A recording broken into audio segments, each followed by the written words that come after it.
Welcome to the Tech Egg. Don't get scrambled. Enjoy the video. In this video, I will explain how to convert degrees Celsius into Kelvin.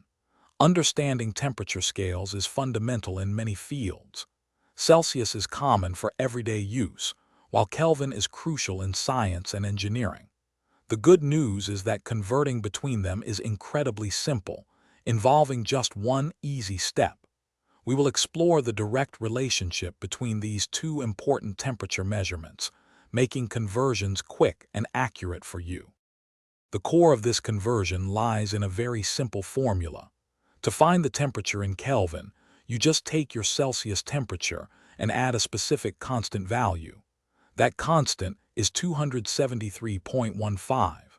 This number represents the difference between the 0 points of the two scales. Remember, Kelvin equals Celsius plus 273.15, making it an easy calculation every time. Let's walk through a quick example to solidify your understanding. Imagine you have a temperature of 20 degrees Celsius. To convert this to Kelvin, you simply apply our formula.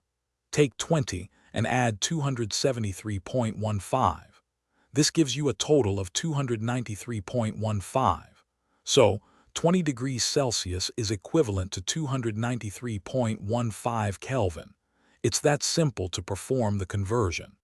The Kelvin scale holds significant importance, especially in scientific and engineering disciplines. Unlike Celsius, Kelvin is an absolute temperature scale, meaning it starts at absolute zero, where all molecular motion theoretically ceases. This eliminates negative temperatures, which greatly simplifies many thermodynamic equations and calculations. Its consistent, absolute nature makes it the preferred scale for precise measurements and fundamental scientific work across the globe. Thanks for watching. Consider subscribing if I helped unscramble your problems.